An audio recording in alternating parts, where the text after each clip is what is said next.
तो फिल्म की शुरुआत में दिखाए जाते हैं दो बूढ़े लोग जो दोनों हस्बैंड वाइफ थे। वो छुट्टियां गुजारने के लिए कहीं पर जा रहे थे। वो रेडियो पर गाने सुनते हंसी मजाक करते अपने सफर पर जा रहे थे, मगर तभी उनका रेडियो खराब होकर अपने आप ये गाना जीपर्स क्रीपर्स लगा देता है। तभी इनके पीछे एक ट्रक आ जाता है जिसका ड्राइवर काफी गुस्से में ट्रक चला रहा था। तभी ये देखकर वो थोड़ा डरने लगते हैं, मगर फिर वो ट्रक आगे निकल जाता है। अभी वो लोग सुकून का सांस लेते ही हैं, मगर तभी उन्हें वो ट्रक एक जगह पर खड़ा हुआ दिखता है जिसके ड्राइवर ने काफी अजीब तरह का सूट पहना हुआ था। वो एक लाश को ठिकाने लगाने के लिए एक जगह पर फेंकने जा रहा था, जो देख वो लोग काफी परेशान हो जाते हैं। बूढ़ी औरत डरते हुए कहती है यहाँ बहुत ही खतरा है, हमें यहाँ से चलना चाहिए। तो अभी वो लोग जा ही रहे थे, मगर वो दोबारा से उनका पीछा करने लगता है। अब ये देखकर तो वो और डर जाते हैं।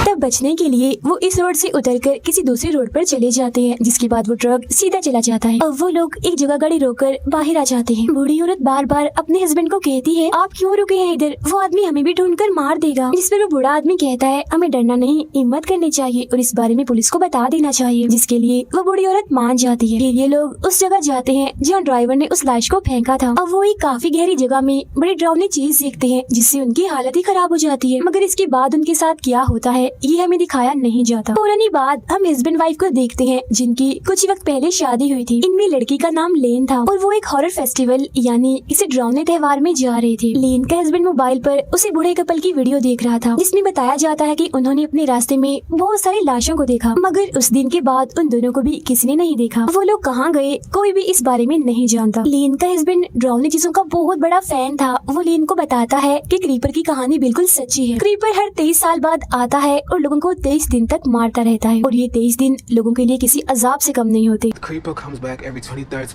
क्योंकि मौत की तरह क्रीपर सभी के सर पर मंडलाता रहता है और बहुत सारे लोगों को बड़ी बेरहमी से अपना शिकार बना लेता है। फिर 23 दिन बीत जाने के बाद वो खुद ही गायब हो जाता है। अब लेन को उसकी इन बातों पर यकीन नहीं आता, इसीलिए वो हंसने लगती है। उसका कहना था कि क्रीपर के बारे में ये सब कुछ बस झूठी दास्तान और मनगढ़ंत बातें हैं। डरावनी चीजों को पसंद करने वालों ने उसे अपना हॉरर हीरो बनाया हुआ है। ये सुन उसका हस्बैंड उसे एक वीडियो दिखाता है जिसमें क्रीपर को भी दिखाया जा रहा था, मगर वो वीडियो इतनी साफ नहीं थी, इसलिए लेन अपनी बात पर अड़ी रहती है कि ये सारी चीजें बस कहानियां हैं। मगर तभी उसे उल्टी होने लगती है, इसीलिए गाड़ी साइड में लगाकर वो जंगल में एक पेड़ के पास जाकर उल्टी करने लगती है। जिसके बाद उसका हस्बैंड गाड़ी में बैठा रहता है। वो अपनी मॉम को मैसेज करके बताता है कि मैं लेन को खुश करने के लिए आज उसे बताऊंगा कि मैं उसे कितना प्यार करता हूँ। अब जिस पेड़ के पास लेन उल्टी कह रही थी उसमें हम क्रीपर का एक हथियार देखते हैं जिसे वो सबसे ज्यादा इस्तेमाल करता है, जो एक नुकीला हथियार था। और पास ही में एक सफेद रंग का परिंदा भी आकर बैठ जाता है जिसकी आंखें लाल थी और वो बड़ी गौर से लेन को देख रहा था। फिर अब हम इसी जंगल में देखते हैं क्रीपर को, जो 23 साल के बाद अपनी गहरी नींद से जाग चुका था और बिल्डिंग से बाहर आ गया था। वो पास ही में पड़े जानवरों के जिस्म से निकले कीड़े मकोड़ों को खाने लगता है, वो भी बहुत मजे से जैसे उसकी कोई पसंदीदा चीज हो। इसके बाद वो जाता है एक स्केयर क्रो के पास और उसके कपड़े निकाल कर पहन लेता है क्योंकि ये उसका पसंदीदा सूट है। स्केयर क्रो दरअसल खेतों में खड़ा किया गया इंसान जैसा पुतला है जो परिंदों को डराने के लिए खड़ा किया जाता है। फिर इसी जंगल में हम लेन के एक दोस्त को देखते हैं जो उसी फेस्टिवल में जा रहा था, लेकिन वो रास्ता भटक चुका था तो लेन से कॉल करके रास्ता पूछ रहा होता है। जैसे ही एक पेड़ के पास जाता है तो तभी अचानक से उसके पीछे आ जाती है उसकी मौत यानी क्रीपर। देखते ही देखते उस पर हमला करके बड़ी बेरहमी से उसे मार देता है। उधर लेन और उसका हस्बैंड भी रास्ता भूल गए थे, इसीलिए वो यहाँ पर बनी एक औरत की दुकान पर जाते हैं जो पुराना और कीमती सामान बेचा करती थी। वो यहाँ उस औरत से रास्ता पूछने आए थे। यहाँ वो पुराने कीमती सामान के अलावा बड़ी ही अजीब जैसे काले जादू करने वाली चीजें भी देखते हैं। दुकान की मालिकों ने एक नक्शा देती है जिस पर यहाँ के सारे रास्ते बने हुए थे। लेन उस नक्शे को लेती है, तभी उसे कुछ ख्याल आने लगते हैं जिसमें वो एक झूले और कुछ लोगों के ग्रुप को देखती है जो काला जादू कर रहे थे और उन्होंने काले अजीब से कपड़े भी पहने हुए थे। पर अब लेन इस ख्याल से बाहर आती है तो नक्शा लेकर वो जाने लगते हैं, मगर तभी वो औरत इन्हें कहती है बहुत बहुत मुबारक हो। अब ये दोनों नहीं जानते थे कि वो ऐसा क्यों कह रही है, मगर इस बात पर ध्यान दिए बगैर वो यहाँ से चले जाते। उनके जाने के बाद वो औरत किसी को फोन करती है और कहती है एक खुशखबरी है, हमें एक बहुत अच्छा फ्रूट मिला है उसको देने के लिए जो उसे बेहद खुश कर देगा। लेन और उसका हस्बैंड एक होटल में जाते हैं जहाँ थोड़ी मस्ती करने के बाद फेस्टिवल में जाने की तैयारी करने लगते हैं। कुछ वक्त के बाद लेन वॉशरूम में जाती है और टेस्ट करती है कि क्या वो माँ बनने वाली है या फिर नहीं, मगर रिजल्ट उसे काफी अजीब ही दिखता है। एक डॉट जिसके आसपास एक दायरा बना हुआ था। अब यहाँ दोबारा से उसे ख्याल आता है जिसमें दुकान की वही मालिक काले जादू वाला सूट पहनकर एक झूले के पास खड़ी हुई थी। उस झूले में किसी बच्चे के रोने की आवाज भी आ रही थी। तभी एक क्रो यानी कौवा आकर वॉशरूम की खिड़की से टकरा जाता है जिससे लेन काफी डर जाती है और सोचती है ओ माय गॉड यहाँ भी क्रो। तभी यहाँ उसका हस्बैंड आकर लेन को ले जाता है और हम रिजल्ट में पॉजिटिव का निशान देखते हैं, मतलब कि लेन सच में माँ बनने वाली है। तो अब हमें यहाँ पता चलता है कि दुकान की मालिक ने उन्हें इसीलिए ही मुबारक दी थी। खैर अब वो दोनों उस फेस्टिवल में चले जाते हैं, मगर बाहरी एक ग्रुप इस फेस्टिवल के खिलाफ एहतजाज कर रहा था। इसी बीच ग्रुप का लीडर कहता है कि हमारा मसीहा जाग चुका है। अब ये बात लेन को काफी अजीब लगती है, मगर वो इसको नजरअंदाज करके अंदर चली जाती है। इस फेस्टिवल में बहुत सारे लोग आए हुए थे जिन्होंने अलग अलग डरावनी मूवीज के कैरेक्टर जैसे हुलिये बनाए हुए थे, जो काफी एंजॉय और मस्ती कर रहे थे। तभी इनके बीच एक लड़का आता है जो सबको ये दिखाने की कोशिश करता है कि मुझे तीर से किसी ने मारा है, मगर असल में वो सबके साथ मजाक कर रहा था। लेकिन जैसे ही वो जंगल में जाता है तो उसका मजाक सच बन जाता है, क्योंकि तभी वहाँ पर आ जाता है क्रीपर और उस पर हमला करके उसे पेड़ की टहनी में घुसाकर मार देता है। क्योंकि क्रीपर अपने सारे हथियार अपने साथ लेकर शिकार पर निकला हुआ था और वो बहुत ही भयानक दिख रहा था। लेन और उसका हस्बैंड फेस्टिवल में मजे करते हुए इधर उधर घूम रहे थे, मगर तभी वो एक गेम खेलने जाते हैं जिसमें नुकीले हथियारों से निशाना लगाना होता है। पहले लेन हस्बैंड इस गेम को खेलता है, मगर वो निशाना ठीक से नहीं लगा पाता। अब जब लेन की बारी आती है तो वो क्रीपर का हथियार चुनती है, जिससे उसके सारे निशाने बिल्कुल सही जाके लगते हैं।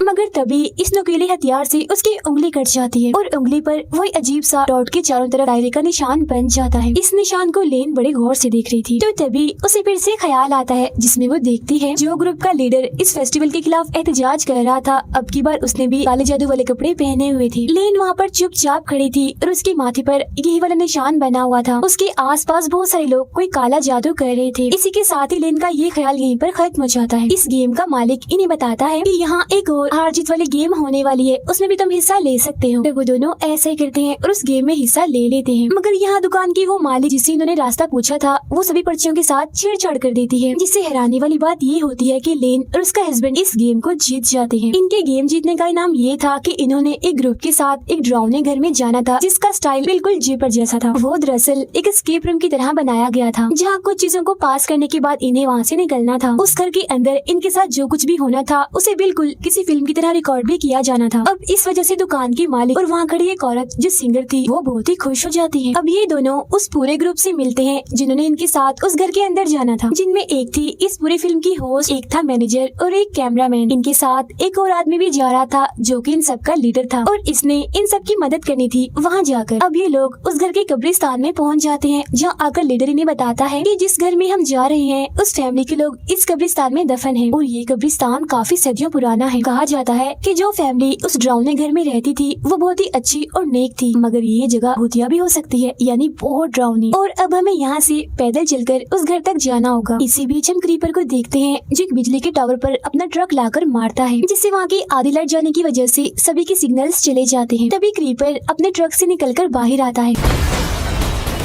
और वहाँ लगे एक कैमरा में रिकॉर्ड हो जाता है, जिसे वो कैमरामैन भी अपने कैमरा में साफ साफ देख पा रहा था। मगर उसका कैमरा भी खराब हो जाता है और अब वो अकेला ही आगे बढ़ता है। उसे वहाँ सिंगर औरत दिखती है जिसने वही अजीब से काले जादू वाले कपड़े पहने हुए थे। कैमरा को ठीक करने में वो उसकी मदद लेने के लिए जाता है, मगर तभी यहाँ क्रीपर आ जाता है और उस पर हमला करके उसके चेहरे को पकड़ लेता है, जिसके बाद बड़ी बेरहमी से वो उसे मार देता है। उधर लेन का हस्बैंड होस्ट के साथ काफी हंसी मजाक कर रहा था, जिससे लेन को काफी बुरा लग रहा था। पास होकर अकेले ही कब्रिस्तान के रास्ते आगे बढ़ती है, मगर तभी उसके पीछे पीछे उसका हस्बैंड भी आ जाता है उसे मनाने के लिए। वो उसे यहाँ बताने ही वाला था कि मैं तुमसे बहुत प्यार करता हूँ, मगर एकदम से क्रीपर यहाँ आता है और लेन को पकड़कर अपने साथ उड़ाकर कहीं ले जाता है। उधर वो तीन लोग कैमरामैन को ढूंढ रहे होते हैं, जहाँ उन लोगों को वो तो नहीं मिलता, मगर उसका कैमरा मिल जाता है खून से भरा हुआ। दूसरी साइड से लेन का हस्बैंड डरकर भागता हुआ यहाँ पर आता है और बताने लगता है कि कोई अजीब सी चीज जो कोई अलग ही तरह की लग रही थी वो लेन को उड़ाकर अपने साथ ले गई है।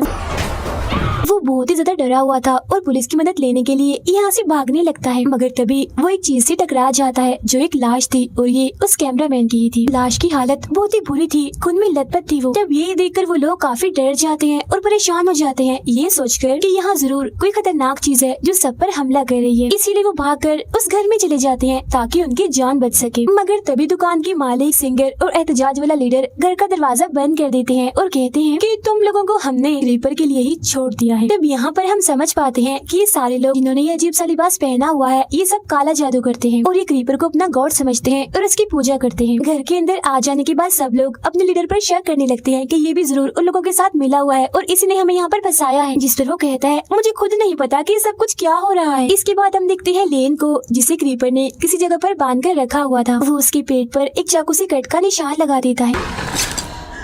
उधर वो लोग डरते हुए इधर उधर जा रहे थे, जिसके बाद वो उस कमरे में जाते हैं जहाँ लेन के उस दोस्त की लाश लटकी हुई थी जो जंगल में अपना रास्ता भटक गया था। इसकी फौरनी बाद यहाँ पर आ जाता है क्रीपर, जिसे देखकर तो उनकी हालत ही खराब हो जाती है। अब हॉरर चीजों को पसंद करने वाले जो क्रीपर को अपना हीरो समझते थे, आज उनकी बात सच हो गई। मतलब कि सच में क्रीपर पाया जाता है। उसके बारे में जो बातें हैं वो मनगढ़ंत नहीं है। यहाँ हम उसका हुलिया साफ साफ देख पाते हैं जो बेहद भयानक था और उसका चेहरा बहुत ज्यादा डरावना था। लीडर जिसके हाथ में गन थी वो क्रीपर पर गोली चलाता है जो क्रीपर के हाथ पर लगती है, जिस वजह से वो रुक जाता है। तो मौका देकर वो लोग यहाँ से भागने लगते हैं। अब क्रीपर लेन की दोस्त की लाश पर से उसका हाथ उखेड़कर अपने हाथ पर लगा लेता है, जिससे वो बिल्कुल ठीक हो जाता है। तो अब हम यहाँ ये समझ पाते हैं कि क्रीपर सभी की लाशों को इस्तेमाल करता है और उनके जिस्म के हिस्सों से जुड़कर वो बनता है, और अगर जख्मी हो तो उनके जिस्म का कोई भी हिस्सा इस्तेमाल करके बिल्कुल ठीक हो जाता है। लेन खुद को किसी तरह छुड़वा लेती है और वहाँ से भागकर इन लोगों के पास आ जाती है। वो लोग एक कमरे में जाते हैं जहाँ पर फोन था। मैनेजर का पैर वहाँ बिछाए एक जाल पर लग जाता है, जिससे उसका पैर जख्मी हो जाता है।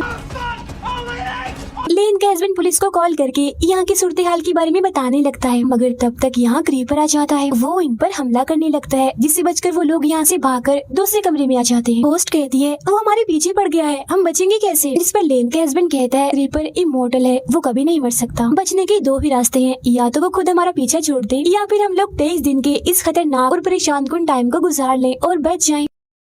तभी क्रीपर यहाँ भी आ जाता है। वो लोग उसे भगाने की कोशिश करते हैं, मगर वो होस्ट पर हमला कर देता है। वो उस पर अपने हथियार से हमला करके उसका सर ही काट देता है, जिससे उसका बहुत सा खून बह जाता है और बड़ी बेरहमी से उसकी मौत हो जाती है। फिर वो उसे उठाकर अपने साथ ले जाता है और उसका दिमाग निकाल कर खाने लगता है। उधर वो लोग एक ऐसे कमरे में जाते हैं जहाँ बहुत सा काले जादू का सामान पड़ा हुआ था। ये वही जगह थी जहाँ क्रीपर को गॉड समझने वाले लोग उसकी पूजा करते थे। तभी लेन को एक ख्याल आता है, जिसमें वो देखती है कि काला जादू करने वाले लोग उसके आसपास हैं, जिसके जिस्म पर खून डालकर उसका पेट काटकर इस वक्त भी जादू ही कर रहे हैं। फिर तभी क्रीपर उसके पास आता है, जिससे वो समझ जाती है कि क्रीपर मुझसे क्या चाहता है, यानी मेरा बच्चा। फिर वो ये बात अपने हस्बैंड को भी बता देती है कि हमारा बच्चा होने वाला है और वो बच्चा क्रीपर लेना चाहता है ताकि वो उसे कुर्बान करके उसकी जिंदगी खुद ले ले।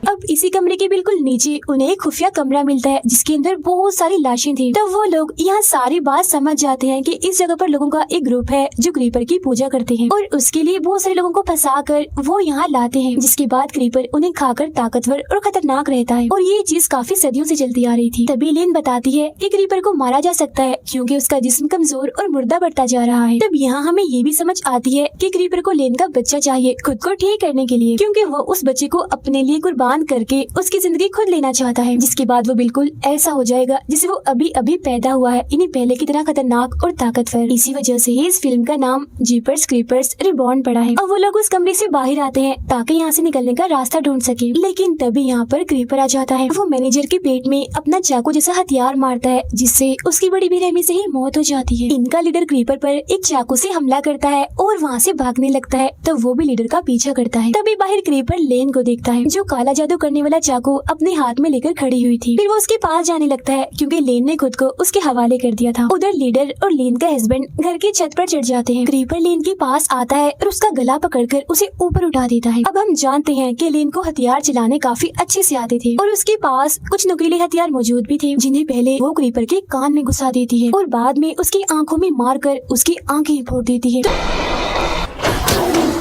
इससे यहाँ क्रीपर अंधा हो जाता है। ऊपर से वो दोनों एक काफी बड़ा रॉड नीचे फेंक देते हैं जहाँ वो खड़ा था। वो रॉड क्रीपर के मुंह के आर पार हो जाता है, जिससे वो वहीं अधमरा हो जाता है। तभी यहाँ बहुत सारे क्रोज यानी कौवे आ जाते हैं और बुरी तरह से चिल्लाने लगते हैं, जिस हड़बड़ी में लीडर नीचे गिर जाता है और उसकी मौत हो जाती है। लेन का हस्बैंड नीचे उतर कर आता है और उसे संभालता है। फिर बहुत सारे परिंदे आकर क्रीपर को उठा लेते हैं और उसे अपने साथ कहीं ले जाते हैं। इतनी ही देर में पुलिस भी वहाँ पर आ जाती है और उन दोनों को बचाकर गाड़ी में बिठाती है, मगर तभी हम लेन की आंखों को अचानक से काला होता हुआ देखते हैं। अब आपको याद ही होगा कि क्रीपर ने उसके पेट पर जादू वाले एक चाकू से कट का निशान लगाया था, फिर अपने जिस्म के एक हिस्से को लेन के पेट में डाल दिया ताकि वो उसके बच्चे को निगल जाए, और उसने ऐसा कर भी लिया था। इसका रिजल्ट हमें दिखाया भी जाता है जहाँ बहुत सारे क्रोस और परिंदे क्रीपर्स के आसपास होते हैं। फिर उसका जिस्म किसी कवर की तरह बनकर फट जाता है और अंदर से निकलता है क्रीपर रिबॉर्न होकर, यानी दोबारा पैदा होकर, जो बिल्कुल जवान नया दिख रहा था। इसका मतलब ये है कि लेन पर उसने जो काला जादू किया था वो पूरा हो गया था, जिसमें उसने लेन के बच्चे की जिंदगी ले ली। और इसी के साथ ही ये फिल्म यहीं पर खत्म हो जाती है।